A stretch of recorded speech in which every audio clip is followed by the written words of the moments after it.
Kita teruskan pengajian kita tentang masalah bab berjamaah.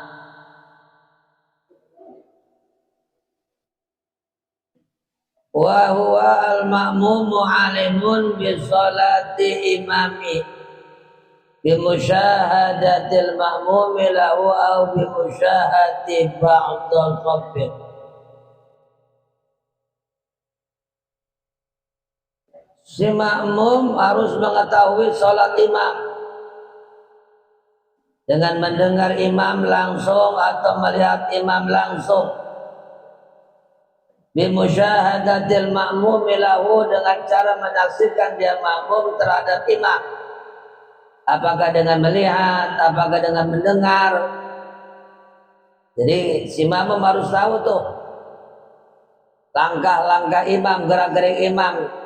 Imam harus tahu imam udah berdiri, imam udah ruku, imam udah i'tidal. Dalam naskah yang lain mengatakan wa ayyakunal ma'mumu wa ayya'lamal ma'mumu intiqalati imamihi. Jadi si makmum harus mengetahui intiqalnya si imam. Imam udah ruku, makmum udah tahu. Imam bangun dari ruku, makmum harus tahu. Apakah dengan mendengar, apa dengan melihat, atau melihat sopnya yang depan. Yang depan melihat lagi sopat yang depan lagi sampai kepada imam. Kalau si makmum kagak ngetahuin, tidak mengetahui intiqalati imamihi, gerak-gerik imam yang gak sah.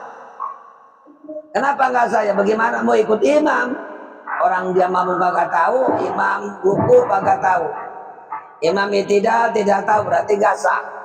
Harus tahu. Apakah dengan mendengar, apakah dengan melihat, apakah dengan memegang. Ya kalau dekat dipegang tuh imam. Imam ruku, dia ikut ruku. Ya, atau dia memegang temannya sebelah. Atau dengan melihat, atau dengan mendengar. Kalau tidak tahu, maka tidak sah. Jadi wajib. Ya, jadi wajib si makmum alimun mengetahui si makmum tersebut bisolati imamihi, dengan solat imamnya. Yang pertama bimusyahadatil ma'mumi lahu, dengan menyaksikan si makmum kepada si imam. Au bimusyahadati ba'di sofin, atau si makmum menyaksikan sebagian sof. Dia melihat sofnya yang depan melihat lagi ke yang depan sampai melihat imam, atau dia melihat sof yang sebelahnya atau sof yang sebelah kirinya. Itu. Jadi menyaksikan dengan cara melihat, dengan cara mendengar, atau dengan cara memegang.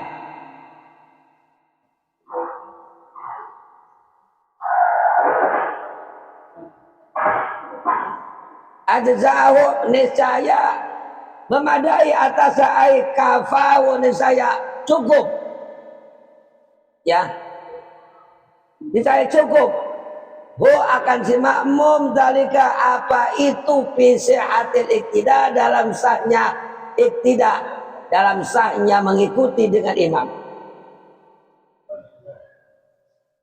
Yang kedua, malam yataqaddam alaihi. Yang kedua, tidaklah si makmum mendahului atas imam.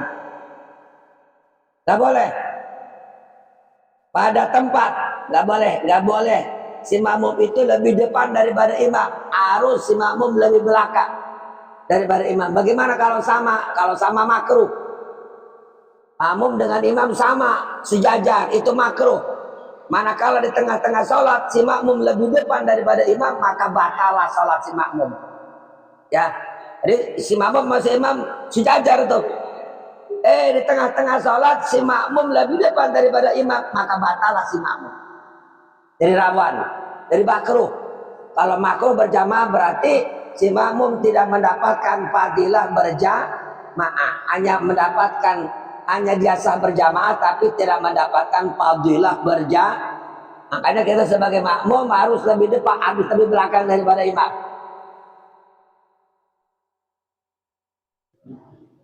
Fa in taqaddama alaihi bi'aqibihi, hijati lam tanakid sholatuhu.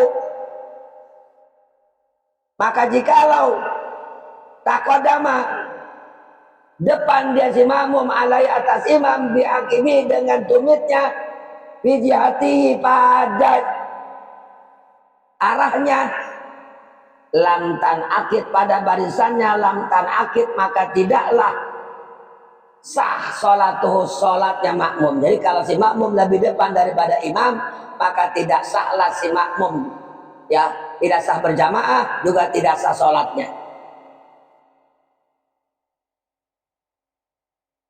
Tidak harus lebih belakang.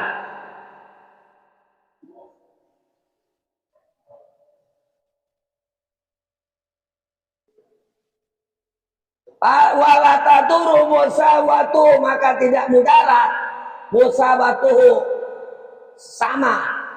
Jadi kalau sama nggak mudarat, artinya sah.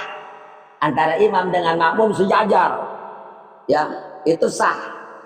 Cuman makruh hukumnya. Kalau tengah-tengah sholat si makmum lebih depan daripada si imam, batal.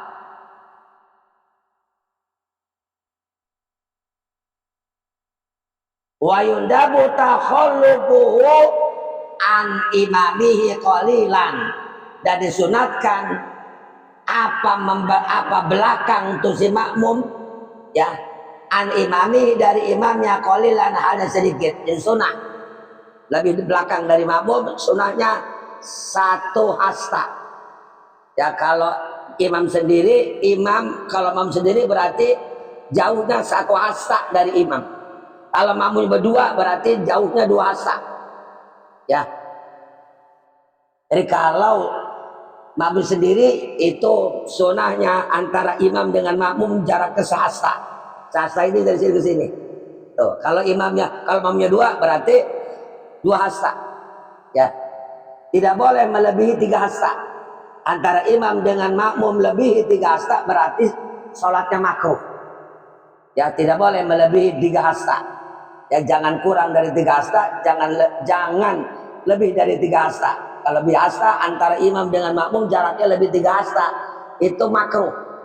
Ya, kalau melebihi 300 hasta bukan makruh, batal.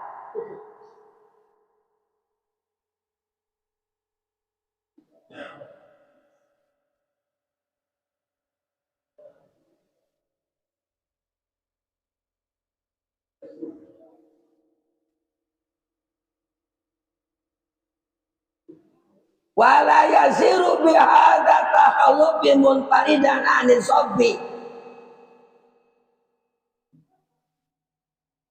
Dan janganlah si makmum tersebut di belakang imam dia sendirian anil sabbi, dari sop. Nah ini makruh nih.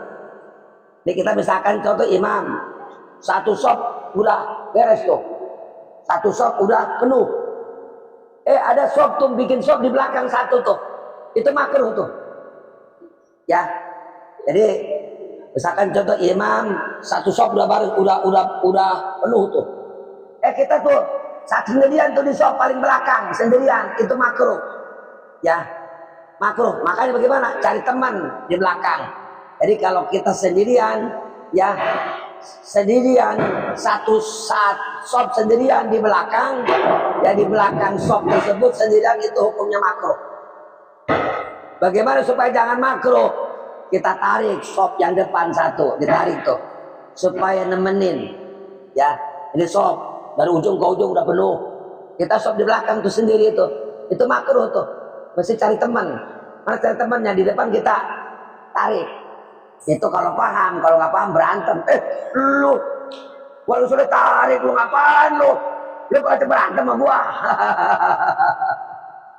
Ya, kalau nggak paham tuh. Tapi kalau paham enggak, ditarik ke belakang biar nemenin dari belakang. Tapi kalau kita sendiri tuh makruh, cari teman. Kita perlu nungguin teman baru kita salat. Jadi kalau sendiri tuh hukumnya makruh. Kita tarik teman di belakang, sop yang di depan kita tarik sendiri. Jadi nemenin kita. Cuman kalau paham, kalau udah pada nggak paham bisa berantem. Ya, daripada berantem lebih baik udah jangan narik. Ya tarik aja teman yang lain. Ya itu. Jadi kita sholat sendirian di belakang shop itu hukumnya makruh. Supaya jangan makruh kita tarik yang di depan. Tarik temenin gua gitu. Dia langsung ke belakang. Geser nemenin kita. Kalau paham. Kalau nggak paham bisa berantem. Ya. Ada apa? Lu bercanda gua lagi selalu tarik lu. Tapi kalau paham dia pasti kagak. Iya. Berarti dia tarik, dia paham tuh. Kalau nggak paham bisa berantem.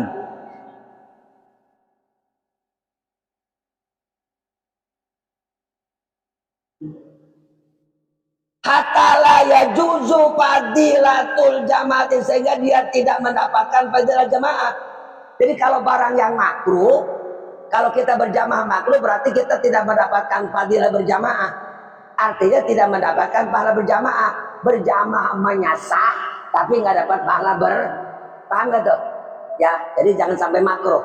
Jadi makruh kalau si makmum sejajar dengan imam hukumnya makruh. Si makmum lebih antara imam dengan makmum jaraknya melebihi 3 asa, itu makruh.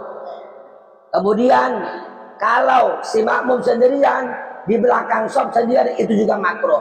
Berarti kalau makruh kemarin kan ada makruh tanjiziyah, ada makruh tahrimiyah. Jadi kalau makruh tanjiziyah berarti tidak dapat pahala. Tapi kalau tidak haram, tapi kalau sudah makruh tahrim berarti tidak sah juga juga haram. Ya. Jadi makruh ada 2 kan, ada makruh tahrim, ada makruh tanjiziyah, ada makruh tahrimiyah. Jadi kalau tanjiziyah itu tidak dosa, cuman tidak dapat pahala. Tapi kalau sudah makruhnya tahrimiyah berarti tidak dapat pahala juga haram. Seperti kemarin makruh tahrimiyah itu adalah sholat yang setelah sholat asar, setelah sholat sunnah mutlak setelah asar, sholat sunnah mutlak setelah sholat subuh, itu termasuk namanya makruh tahrimiyah. Ya, tidak dapat pahala juga haram hukumnya. Kalau ini hanya sekedar makruhnya makruh tanjiziyah namanya. Harus tahu. Wa in sholal imamu fi masjidi wal ma'mumu kharijal masjidi ala kaunihi qoriban minhu bi alla yazida to, ya.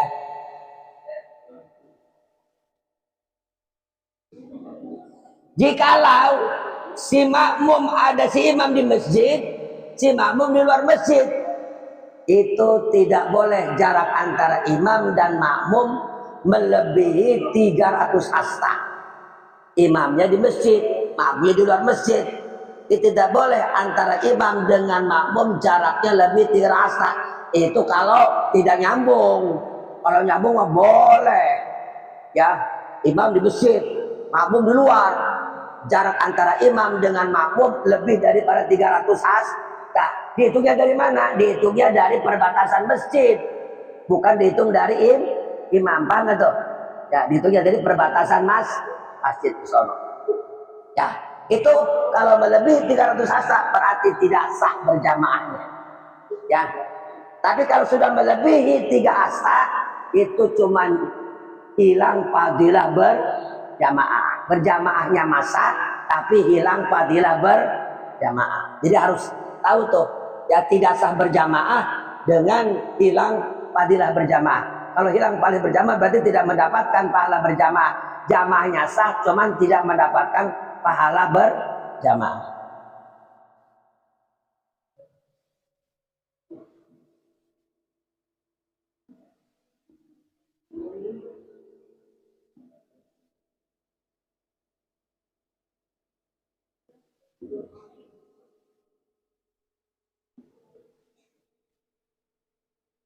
Walahailu wa huwa alimun bi sholatihi wala ilahunaka. Dan tidak boleh antara imam dengan makmum, tidak boleh ada aling-aling. Jadi nggak ada aling-aling.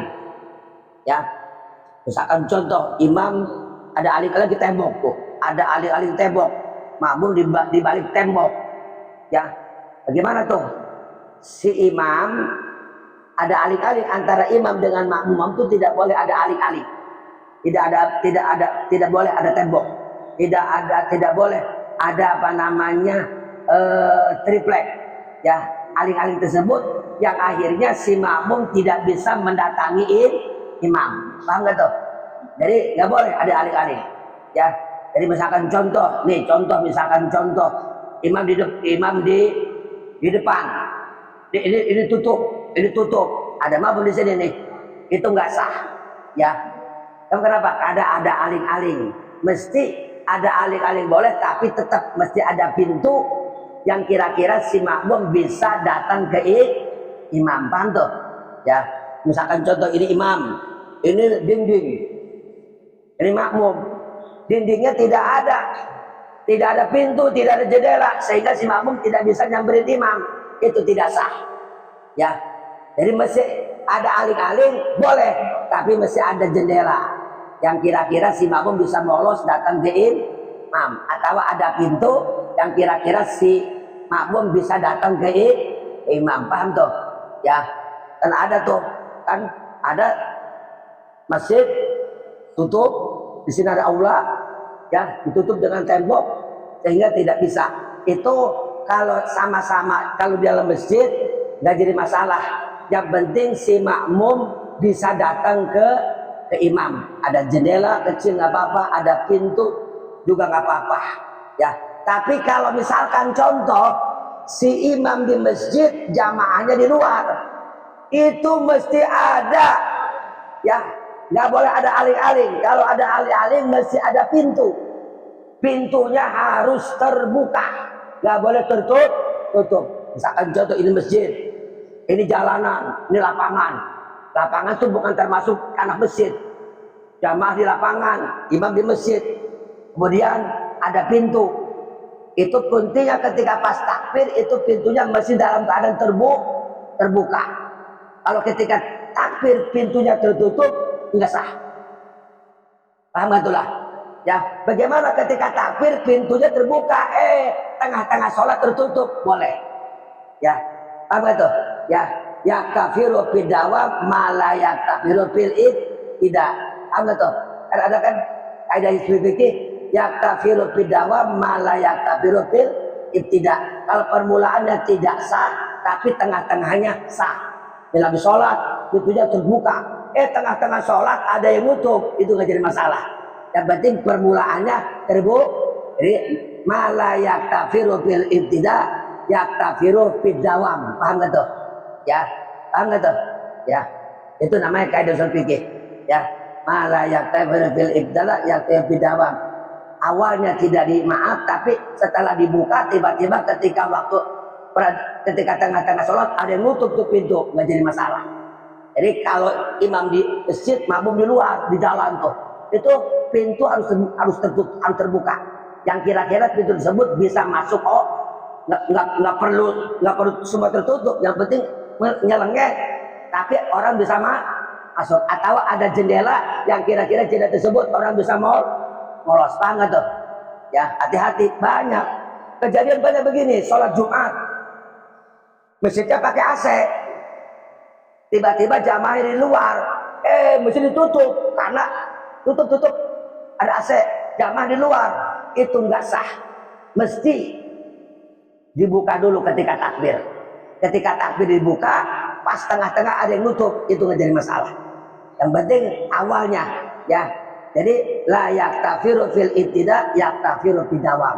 Tidak dimaaf pada awalnya, tapi dimaaf pada tengahnya. Paham ya? Nah, itu namanya kaidah. Oke. Banyak terjadi begitu tuh kalau sholat Jumat sampai ke jalan-jalan, kemudian pintunya ditutup karena gara-gara AC. Ya akhirnya jamaah di luar nggak sah.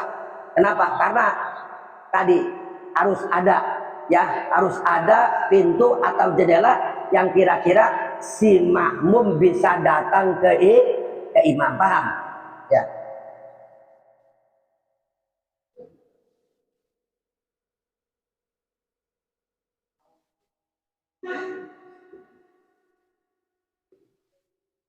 Yang ketiga, bahwasanya si makmum itu takbirnya setelah takbiratul ihram imam dan sebelum imam salam. Jadi takbiratul si makmum harus setelah takbiratul ihram imam dan sebelum imam salam. Kalau imam salam baru takbir atau enggak sah. Enggak sah berjamaahnya, paham? Ya. Nah, ini.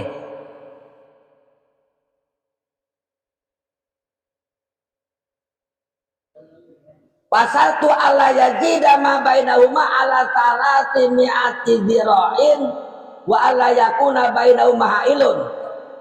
Jadi kalau imam di masjid, makmum di luar, itu tidak boleh jarak antara makmum, antara imam dengan makmum lebih daripada 300 hasta.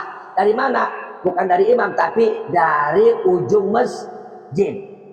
Dan tidak boleh ada aling-aling, sehingga si makmum tidak bisa datang ke imam, paham? Ya. Nah, ini saja dulu mengenai masalah salat berjamaah. Berjamaah itu kemarin kita sudah hukumnya adalah fardu kifayah, ya. Mutamad yang kuat mutamad adalah pendapat mutamad adalah fardu kifayah, tapi ada juga yang mengatakan apa namanya sunnah muakkad. Silakan, ada yang nanya.